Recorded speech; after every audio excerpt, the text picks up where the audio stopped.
Good morning. Good afternoon.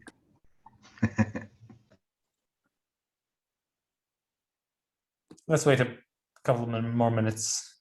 We definitely don't have quorum.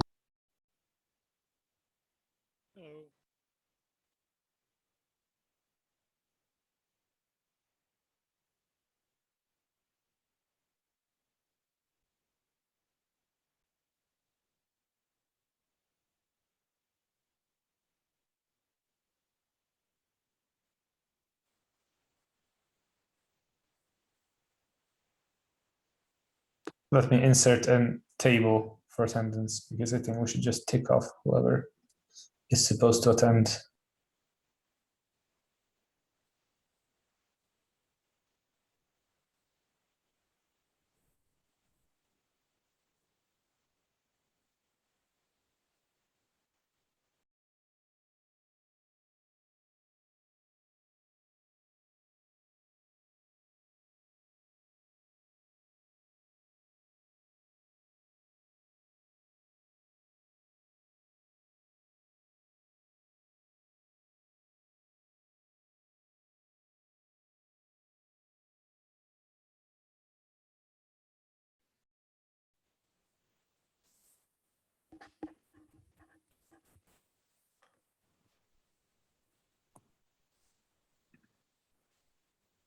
Good morning, everybody.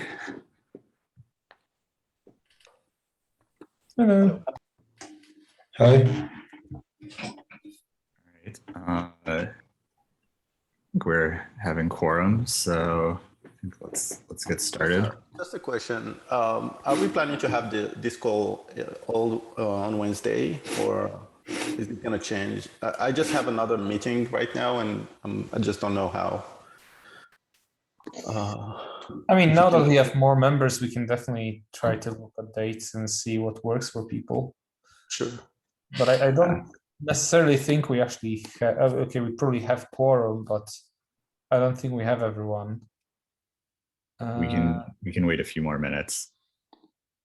Oh, Brian actually can join for a few minutes at least.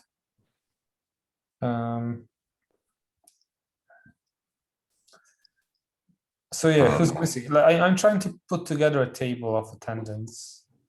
Henry, could you help in that? Sure. Because that would allow us to just tick off whoever's there and count quorum more easily. It used to be trivial because there were so few people. Yeah, I think I'm actually not sure what the total list of graduated projects now is. I always look at the TSC repo to figure that out. Just trying to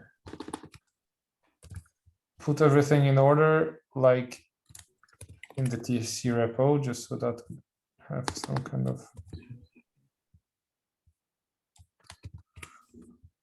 familiar ordering here. There's 6 graduated projects plus you and me. So 1, 2, 3, 4, 5, 6,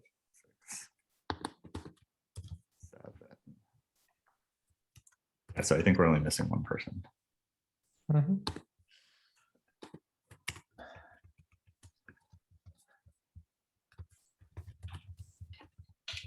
Okay. I put some numbers in the table so that it's easy to kind of just visually count stuff.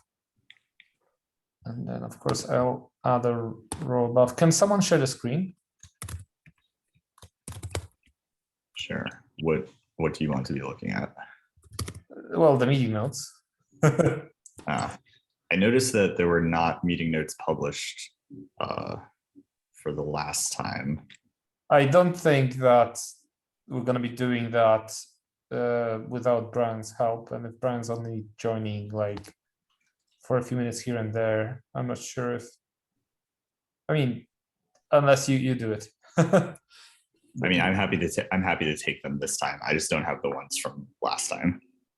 They're in the Google Doc. Like essentially, we're taking notes in the Google Doc because it's very hard to type notes into GitHub because it doesn't have any collaborative editing mechanism and so on.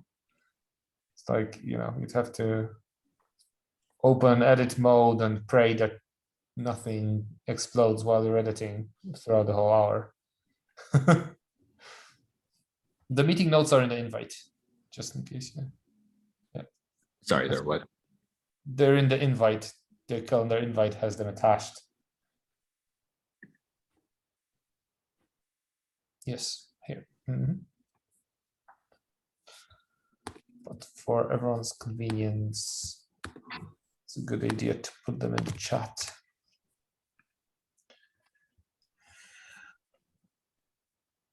Okay.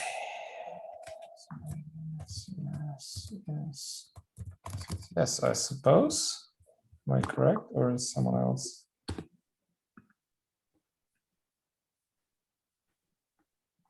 And then we have a few extra people, so we'll just list them below.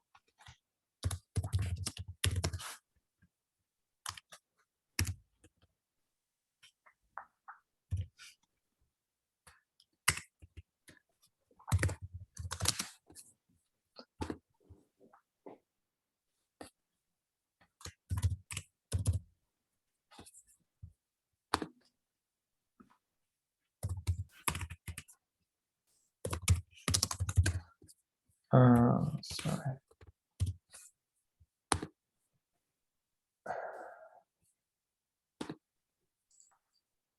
Okay, I think we have everyone. All right. I will go ahead and call the August meeting of the Technical Steering Committee of CHIPS Alliance to order. And yeah, I think if people want to nominate stuff to be on the agenda, I have one item to discuss.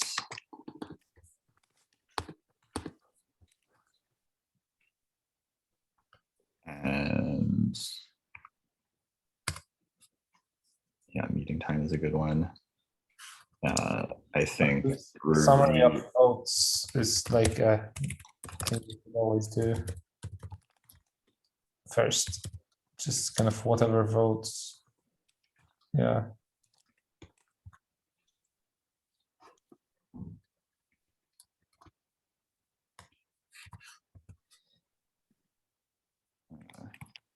Maybe save this one for if Brian shows up.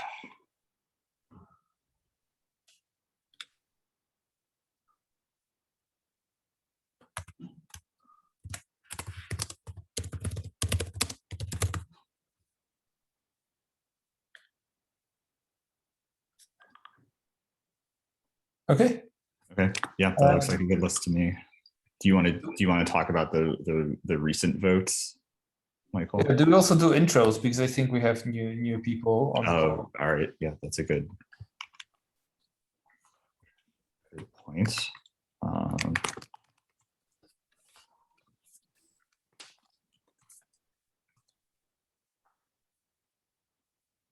Yeah, so who is new, and would you care to introduce yourselves? Yeah, I'm new. Hello again. Hey, I'm Zhe Yang, a PhD student from Huazhen University of Science and Technology in China, and I'm a group member in Chisel working group, and I currently not work intern at Star5, and I will leave Star5 next month and join PSAT to work on the open source hardware based on Chisel, including interconnects and other infrastructures. Nice to meet you guys. Nice to meet you. Nice to meet you again. Okay. Can you talk real quickly about what PLCT is, since that's where you'll be working in the future? And I think most people here are probably not familiar with it. Okay, maybe let Wei to introduce this, since he will be my boss next month.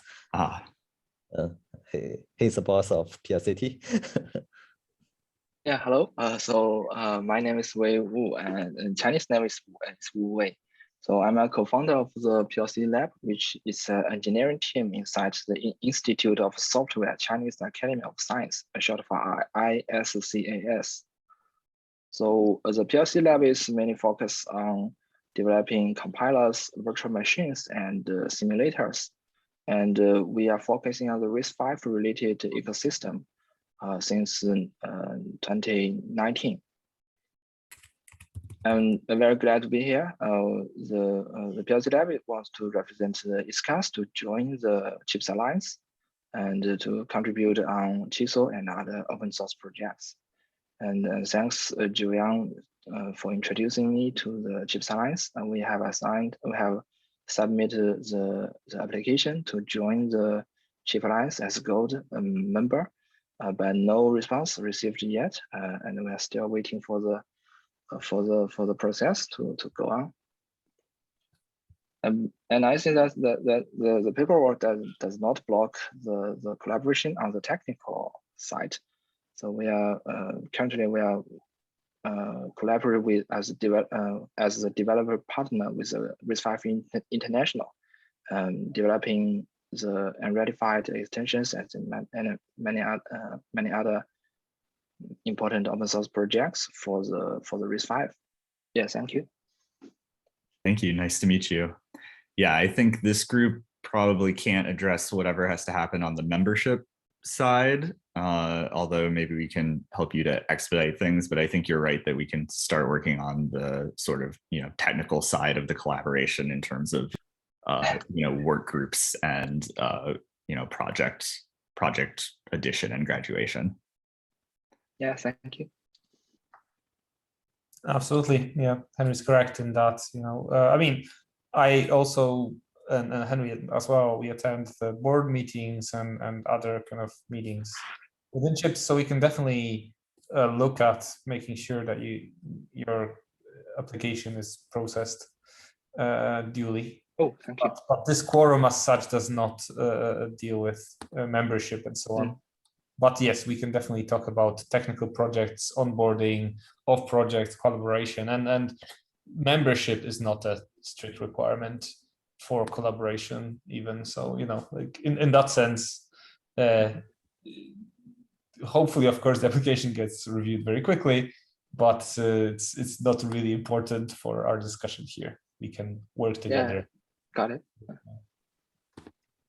Obviously, you won't be able to vote until you have a project that's actually onboarded formally. But yeah, we don't normally vote about things that we thoroughly disagree on. So in reality, you're very welcome to participate. Okay. Great, thank you. And I think there's also Maciek, right? All right. Who's muted or whose microphone doesn't work?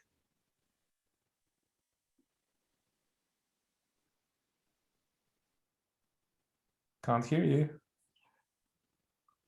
Or he's just, toying with us and just Fine language.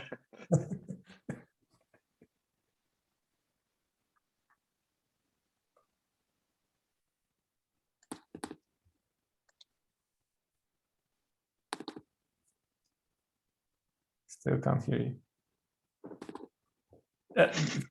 While Maciek is figuring it out, I can introduce him. He does work with me, so I happen to know him. He's an engineer at a micro working with FPGA interchange format, among other things, of course. It's not the only thing he's working with, but he's one of the leads of that project, and that's kind of why he's on the team. And in general, Maciek is involved in a lot of our FPGA activity around open source tool chains, etc. So yeah, once he figures out the microphone, I think I heard a noise when he was tapping it. So yeah, try again. Oh, can you hear me? Yes. oh, Okay, so the level was ridiculously low. Okay, never mind. That's great that you can hear me. Thank you, Michael, for introduction, as I still was dealing with the technical issues. So yeah, actually, recently I work at Unmicro. It's the first thing, and I recently been involved in the FPGA Interchange project, which will be moved to under Chips Alliance.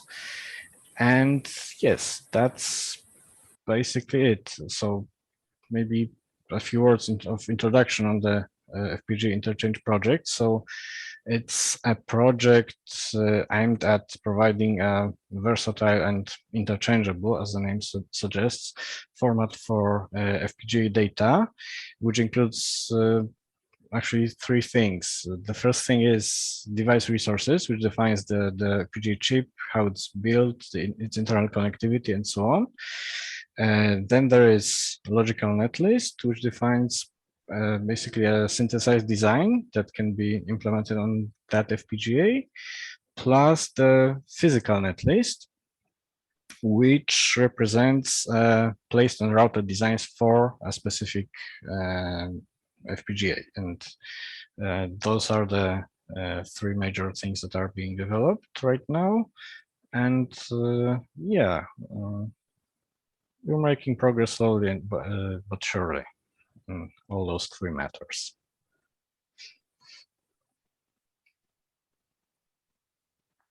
Well, welcome aboard. It sounds like a very interesting project. Yeah, thanks.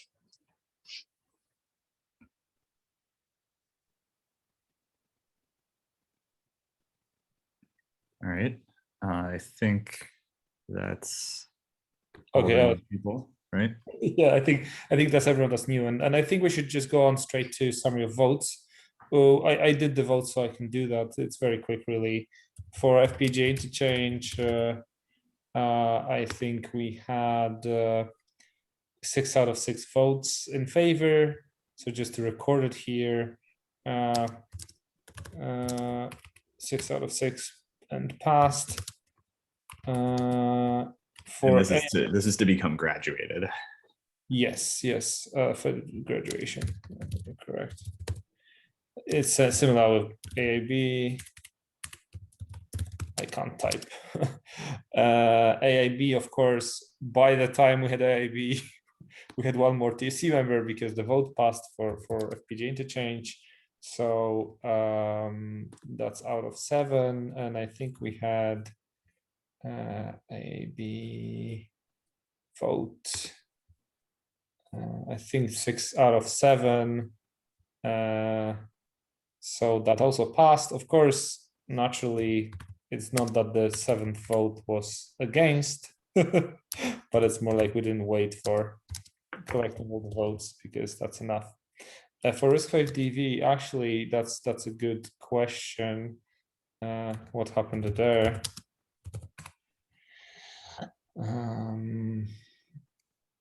Votes.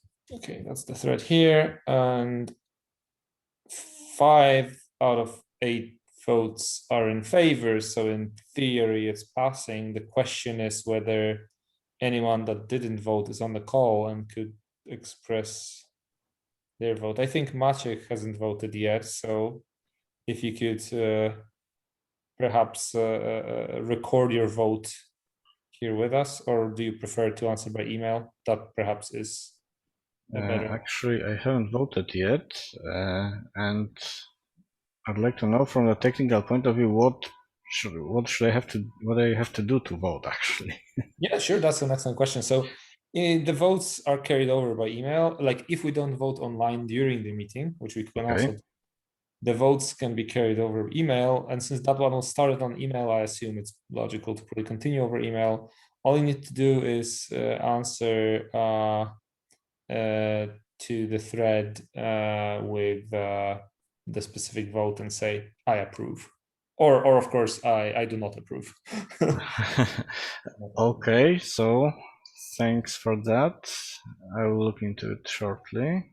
And the group for the TSC is in groups.io. I think it's on the Chips Alliance repository. There should be a link to the list. And of course, I can never find the link, but yeah, okay. Mailing list, it's in the README, right? So there's a mailing list. And there are some Oh, interesting.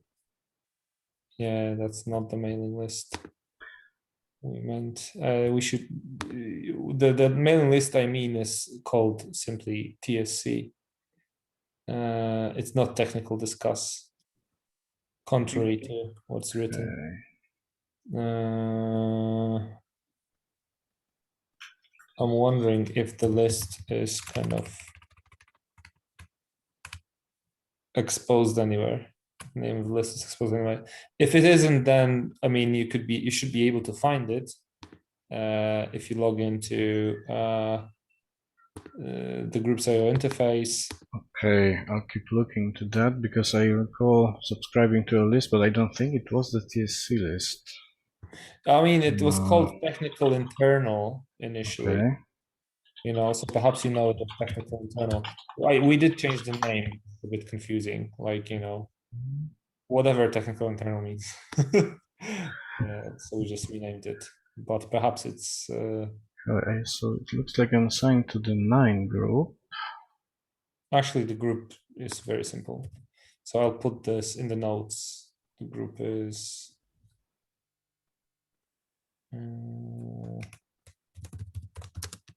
on top of the notes. You have list.chipslines.org/g/tsc. And let me check if you're already there. Okay. I wasn't there. I just applied for membership in this group. Okay, let me see if I have an application from you.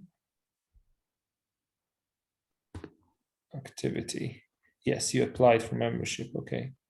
How do I approve pending subscription? I guess that's what I should be doing. And okay. I did approve and nothing happened. Of course. Yes. Now what?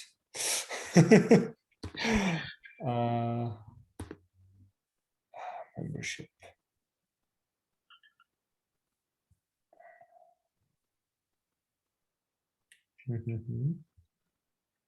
Approve. Oh, nothing again. I love that. That's why we need Brian. Brian, are you there? Brian said he could join, but I don't think he did. Okay, so maybe we'll give the system some time. I think that in a few minutes I probably receive one email per each of your clicks. But let's wait. I can also invite you again. I do believe I did invite you already, but you did. I joined the main list. I think it was invitation to the main list, but I can try doing it again. I'm worried that the change of name screws something up, you know? Like something is thinking that the name is called differently, and you know. You know how it is. We all write these kind of systems, and obviously that's the most obvious bug that someone might make. Like the list was renamed in between the invitation, and we'll see. Okay, I think we should move on. I think we should consider the vote as passed because no sense to withhold it, and we can kind of. For the record, I assume Maciej, you'd like to vote yes, right? Definitely. Okay, so I'll record it that way, and then you just by email just confirm that. So we have 3 new projects. For the next meeting, we'll have a representative of Risk5DV as well, and there's going to be 9 reps on the TSC. Awesome. Meeting time. I think Mehdi wanted to cover that if he's still with us. Yep, still here. And of course, I don't think we'll be able to find the time that kind of fits everyone, but I agree that we should try. So, so maybe you can send a poll and see if everyone can meet on a specific time that suits everyone. Yeah. What for the people on the call already? Would Friday same time work? It's not gonna work for me as well. Mhm. Okay. I guess we'll have to do a survey. Yeah.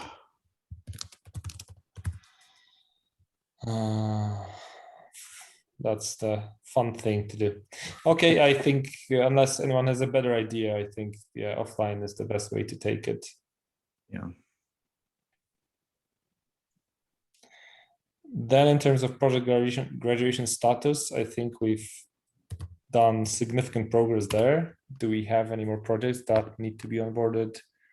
Or, okay, we have a few projects that need to be onboarded. I mean, do you have projects that have actually applied? Yeah, I think there's a sandbox application for the diplomacy project, potential diplomacy project, which is basically a spin out of a library that is presently embedded in Rocketship. But I think the desire is to have that be a standalone, at minimum, a standalone repo and published artifacts. I think it also seems reasonable to me long-term for that to like have its own, you know, maintenance and governance. Yes. As the standard, it's essentially a standard library that different SOC frameworks can potentially use. So I believe there's a sandbox application that's open. Yes. Actually, our group are working on the standalone tiling and the standalone ACE AXI implementation based on this standalone diplomacy, and we are going to craft maybe like playground and to let users to connect their cores or their IP peripherals into this SOC framework, and then user can easily generate their desired design with this beautiful framework. Actually, I think this is most important part inside Rocketship, and it shows the next generation SOC framework should be. I think I really like this framework. Right. I think it's maybe worth discussing, you know, what it like, and this, well, maybe we should save this for the work group structure part of the talk. But I think my understanding of the desire is that this would be sort of part of the Rocketship work group, but it would be its own project. I think it's worth pointing out that there doesn't necessarily have to be one project, one CHIPS Alliance project per repository. So like, for example, the Chisel working group has a single project that involves multiple repos. Yeah. I do think in this case, it might make sense for there to be separate. It does make sense for there to be separate projects for diplomacy versus Rocketship, and then, but those are still under the umbrella of the Rocketship working group. Do you agree? Yes, I agree. I mean, that's pretty normal, right? For there to be multiple different projects. It's all a matter of reason. Yes, I think it's worth, I'm just discussing it explicitly because I think the Chisel group went in kind of a different direction so far. So I think we're just, you know, this is just sort of feeding into this continued discussion of like, well, what umbrella of repos make up a project? What umbrella of projects make up a working group or a work group? Absolutely. And I think this discussion does not have a like strict resolution one way or the other. It's an ongoing discussion we should be having as projects graduate and come on board and so on. Yeah. Because it depends on how you zoom in or out. And as we cover more ground, perhaps some projects will aggregate into one bigger project, and vice versa. Some projects will kind of break down into smaller chunks. Yeah. Right now we're trying to just keep some sense here, but yeah, perhaps we should kind of save it for the workgroup structure discussion continuation. But yeah, there is no easy way out, and nothing that we can decide once and for all. Yeah, I agree that we should not. I don't think we need to enforce it any kind of uniformity across how the different projects / work groups are managing this. I just wanted to sort of call it out as something new that we're trying. I forget for this, or for the sandbox applications, are we now also doing an email-based vote? Or is that only for graduation? It's a good question. We didn't really normally vote for sandbox, but that was in the old times. Right, exactly. It wasn't very controversial because it didn't involve any kind of change in structure. Like nobody got a voting seat through this.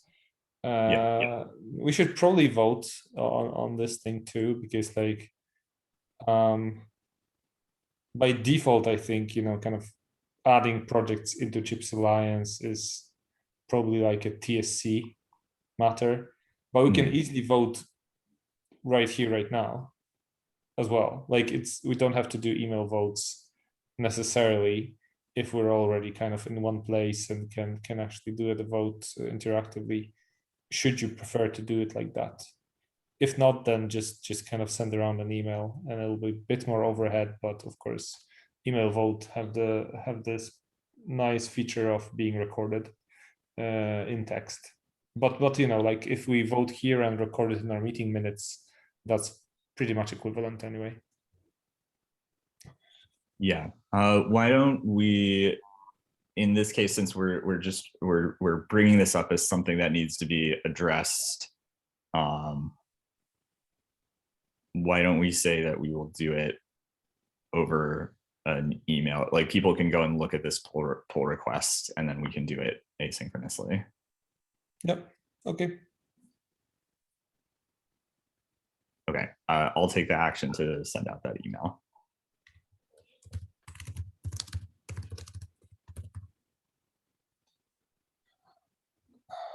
So let's take the Sonatype and Maven registration.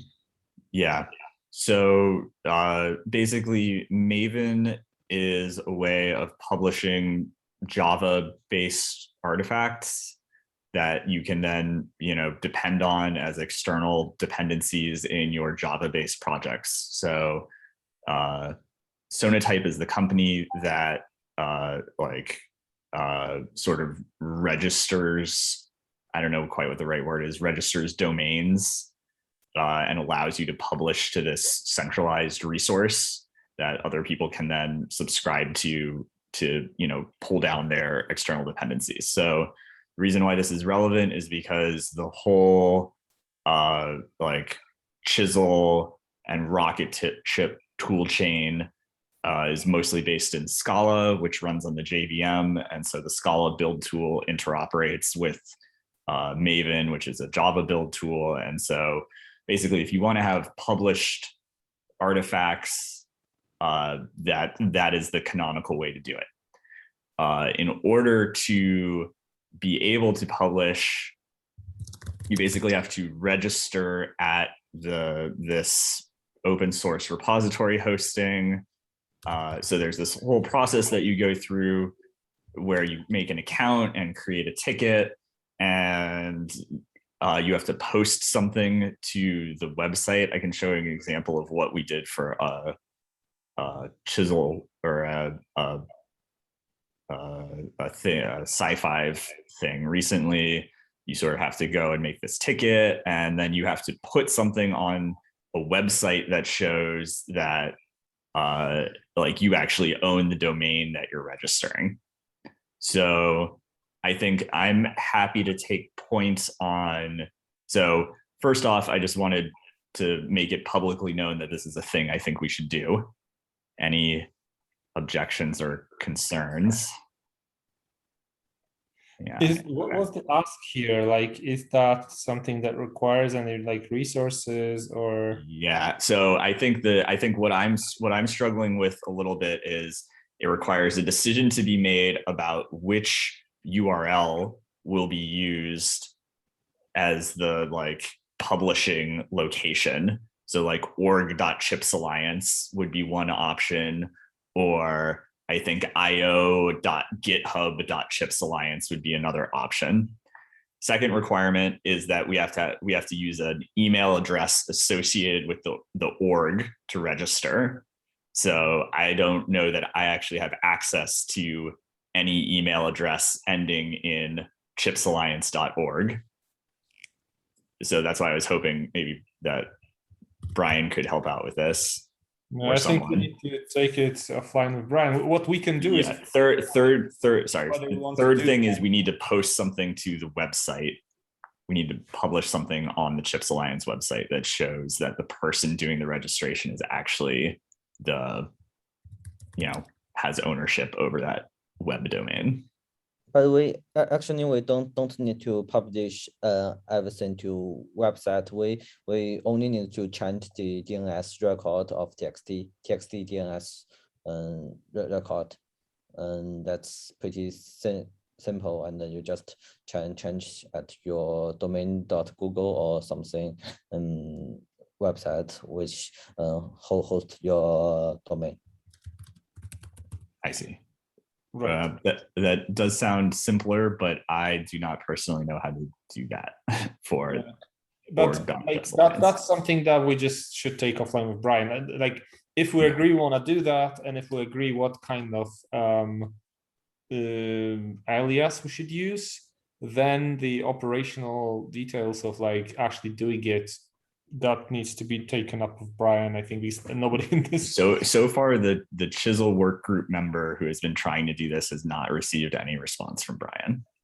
Right.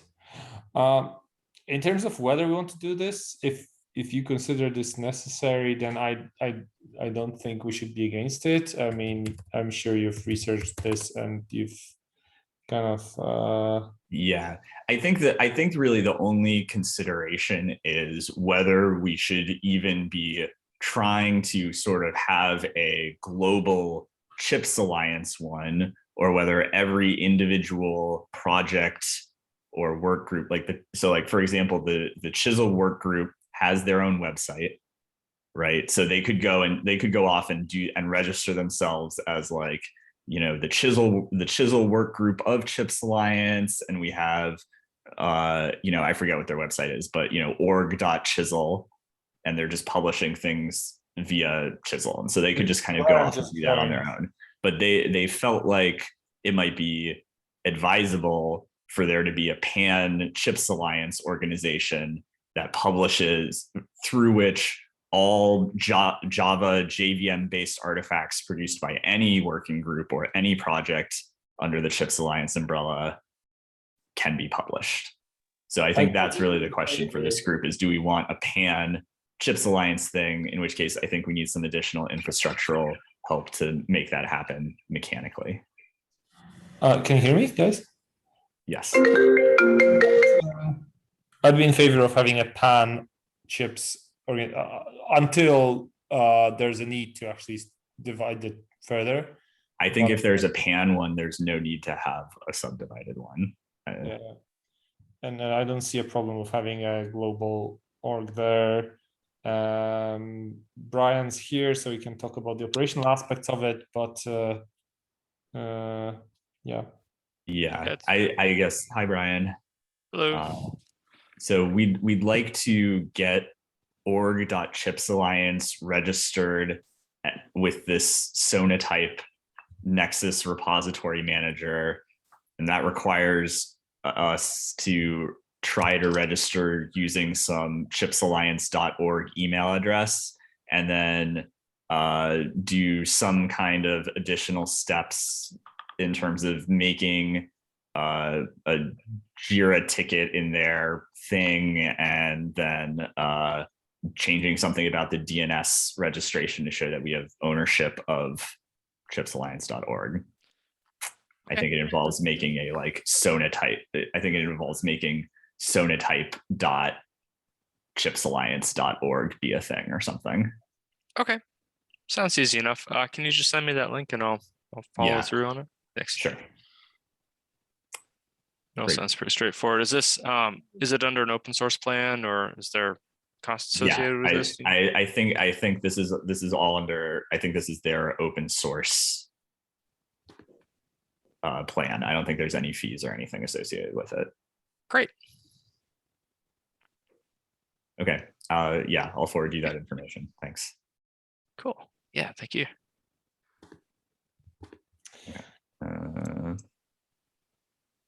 Does anyone object? Like, I think most people here probably have a neutral stance towards it. Yeah, I mean, I actually don't know how many other people are using JVM based stuff, so maybe it's possible that no one else cares. But yeah, both the Chisel working group and the Rocket Ship working group are in favor of doing this.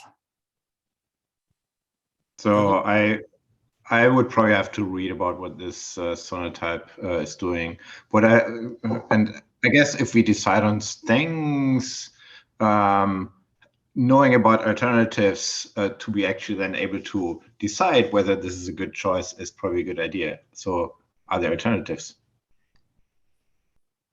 There, I believe alternatives may exist, but Maven is the far and ahead most popular way of publishing ththese artifacts. I actually can't tell you off the top of my head what the alternative is. Okay. Yeah. It's too long ago that I have worked with that kind of technology. Yeah. I'm more the C++ guy. Okay. Mm-hmm. Yeah, it's like I don't know. Maybe talking about JavaScript is not helpful, but it's like the NPM of Java. I think that, of course, the gems of Ruby.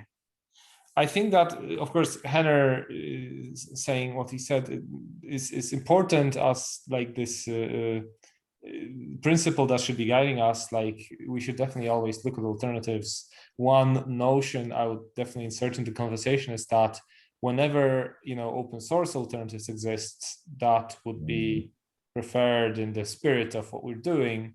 Because too many a time I see like open source orgs and open source projects depend a lot on proprietary infrastructure that is controlled by some kind of an entity, and this is the case here as well. But like, I think that the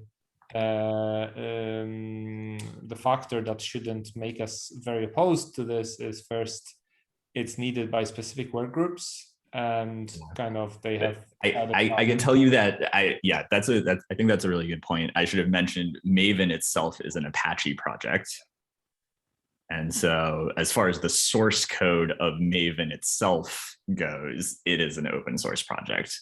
Now, I think the actual like hosting infrastructure for it is run by Sonatype. Yeah, I think that the Sonatype kind of artifact storage, and etc. This is still a proprietary product. This Maven itself, I don't think it deals with that side, right? It deals with the client side, let's call it, and then the server side. As far as I understand, it's a closed product that they normally sell, except that if you're an open source project, you get it for free.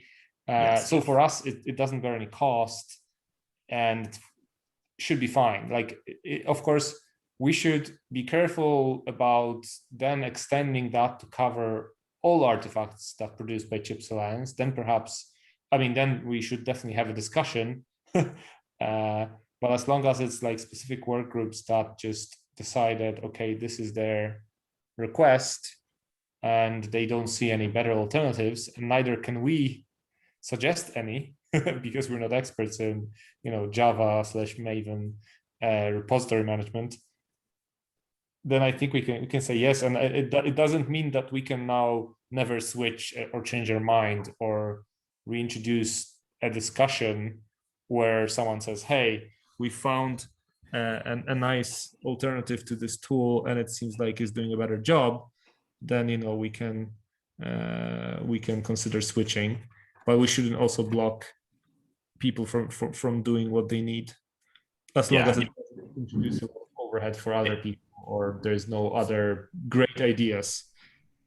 Yeah, so I think I'm neutral towards the whole thing. I'm just like wanted to point out that whenever we look for things like that, where we have to decide on something, if there's no alternative, then the decision is kind of like simple, right? So, and I know that Maven is important there, right? And it sounds like given that Maven itself is just an open source, whatever, dependency management something, it sounds like even if that solution, that backend solution goes away, it would be fairly straightforward to port it to something else or do it self-hosting or what have you. So I don't, it sounds like it's also easy to potentially switch later.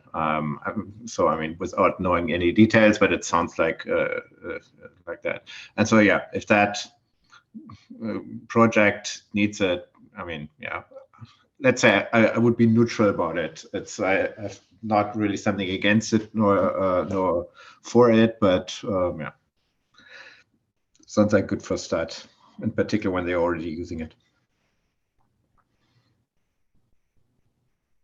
Yeah, I think I view this as it's not going to be mandatory that all Chips Alliance Java artifacts must be published at this location or through this mechanism, but it's having this registration and capability exists as a resource that we can offer to member projects if they choose to use it. Okay, let's proceed with this then. CLA, I think Brian just left, so he won't be able to help us here. CLA enforcement, I think that's what was meant, right? And that was Henner's motion, I think. Henner, you're muted. Say it again. I think it's you who started the thread of enforcing CLAs on pull requests because you. Well, CLA, yes. Yeah, I think it's a good idea. In particular, that since projects that graduated did have it before. I mean, for instance, variable. I mean, I know variables. And variable, there was a CLA that was tested, like with Google CLA, and we should have a similar thing here. In particular, if we get contributions. Yeah, you know, it's good to have put some potential legal backing in case things go wrong. I did start now that I started it, I also tried to apply for that CLA, and then I found out that, well, being in my organization, I can't actually sign it myself. I have to find someone in my organization, so it should be signed by now, but I have to double check. So I can also see that it can be potential pain for people that are in organizations that want to contribute, but I guess that's what we have to go through. For now, I would probably not enforce it yet until we like all the contributors that are currently working on it have signed it or whatever and went through that process. But yeah, I think it might be useful. Yeah, I think it's a good idea. It's just I think Brian needs to help with actually implementing it properly for everything and so on. But I think it's doesn't so there's already a CLA thing. So I went to that site. There's already a whatever Linux Foundation Chips Alliance a CLA thing. It's just not enforced right now. So and first we essentially have to have everyone kind of sign it, and then it's easy to switch on enforcement. Could you work with Brian to do that? Would that be good idea. I was trying to get everyone that needs to sign beforehand. On the other hand, you know, like we can never be sure that everyone that needed to sign has signed before we actually enforce it. And I think I'll be working. Again, I'm sorry, I over talked. And turning on enforcement, if we're reasonably certain that most people have signed, will have the beneficial effect of exposing the people that didn't. And then yeah, well, they will find out. Yeah, I'll be working with Brian to see. So I think he was like, oh, we can switch it on for all repositories. I guess it will be probably more of a staggered approach where if we know that all the people that are contributing or regularly contributing to a particular project have signed that CLA, we can switch it on. I don't really have enough visibility to see if there's an easy way to see, okay, these are GitHub accounts and these are the people that are associated with a CLA, so that it's easy to know, oh, okay, so this is a project that could be switched on. I'll check with Brian about that. So probably next time we meet, there will be an update.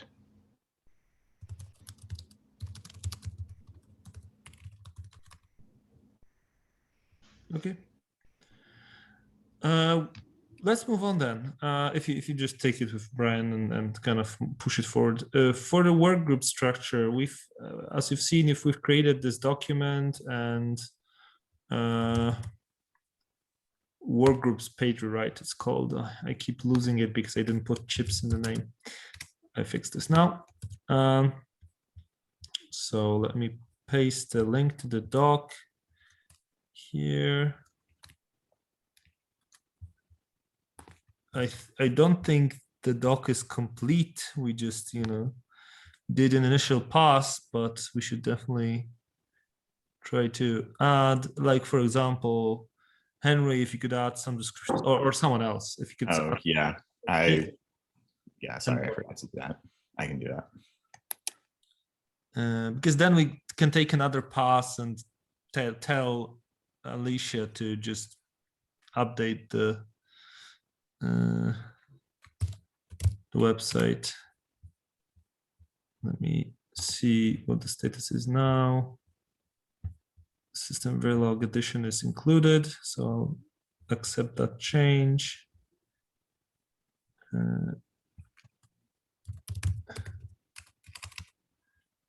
Yeah, and there's a few more changes that haven't been included. So anyway, if we have some additional, then of course, like, please take a look at the structure of this page, and please help us keep it homogeneous, because it was a big mess before.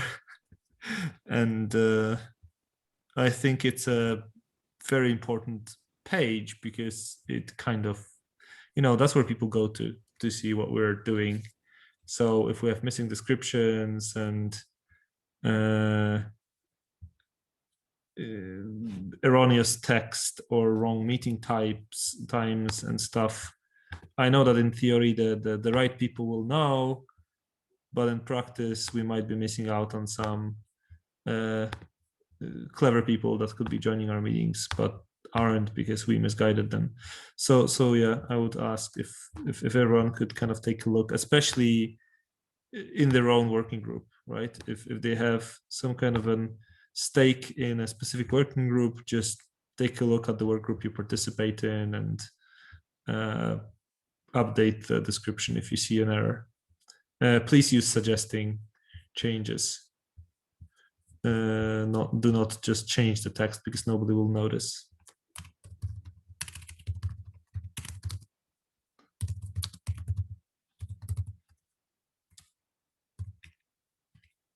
Okay. When it comes to workgroup structure, since we last talked, we kind of did some minor changes. Basically, we put System Verilog and RiskIDV as subgroups under the tools workgroup as a kind of a common sense thing to do. We also had a discussion, I think it needs to be raised. We had a discussion about OmniExtend and interconnects. And it kind of turned out that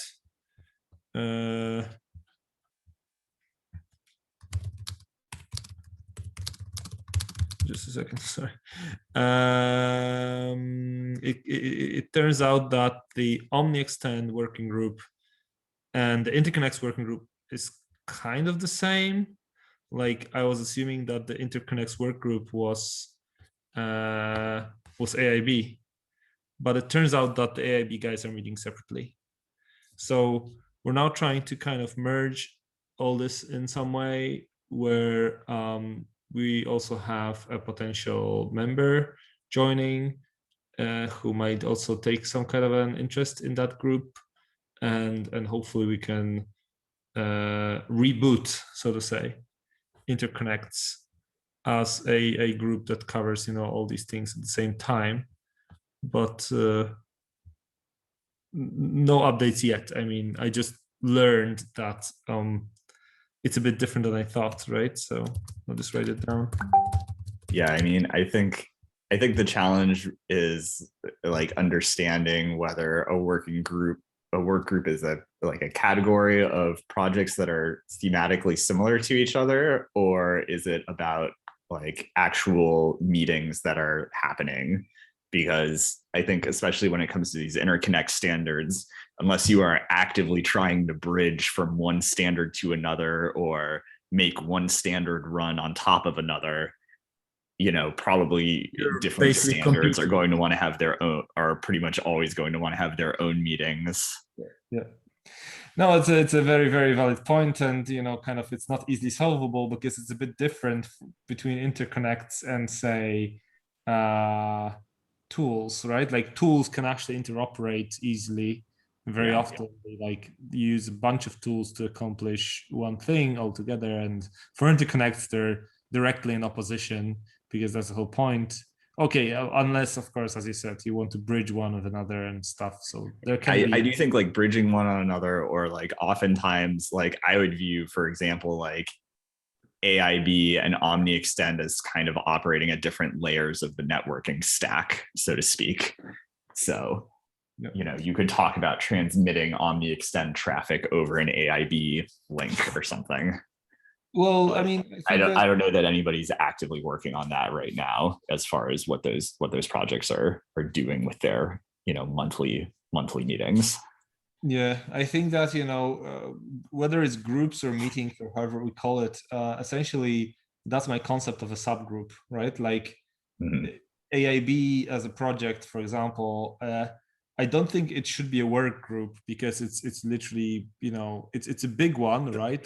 I'm not saying it's, but it being on the same level as say tools seems a little bit weird, right? So for me, it's kind of naturally subordinate in its scope to interconnects. And I don't think that every working group necessarily has to have a separate like meeting.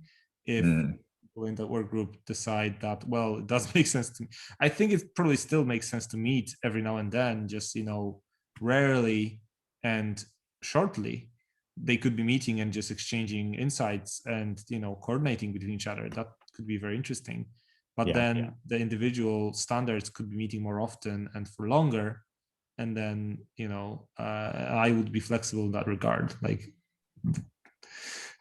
other groups would be the opposite. Like tools might be meeting together, and then people decide that, oh, actually, even though we have a common topic, we don't necessarily want a meeting because we already have too many meetings and it doesn't make any sense. So I think we should be pretty flexible about that. But we need to put something on the website in the end, and that's kind of my concern, at least.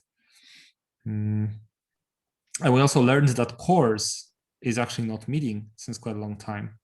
So CORS is kind of a bit of a fictitious entity at this point because we have Swerve, Swerve, and Swerve. And the people interested in Swerve have been meeting for a time, and then they ran out of topics and stopped meeting.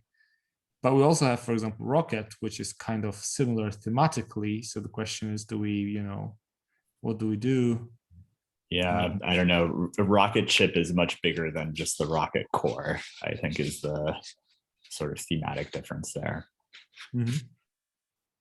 Yeah, valid point, of course. So, and I'm not really suggesting we merge them. It's just like a topic I always ponder, but you know, there is no easy way out. Anyway, I suppose we should kind of get more cores to join us. that would of course help to establish like a real cores working group. To me, that seems related to whatever kind of interoperation we're going to have with the RIS5 organization, which I feel like started getting bootstrapped actually more in the OmniExtend context, but to me, it seems like there's actually more potential for, I don't know, drawing in new projects into our organization, I don't know, through that venue or by, you know, interacting with things that organization has, events that organization has planned or hosted. Mm-hmm. Yeah, okay, I think we're out of time today, so we'll have to continue discussion next time. And we didn't get to like objectives and ideas, but you can think about that offline and we can kind of perhaps start with this next time. Sounds good. All right, thank you, everybody. Thanks, everyone. Yep. Yeah, thank you. Bye. Yeah, bye. Yeah, bye.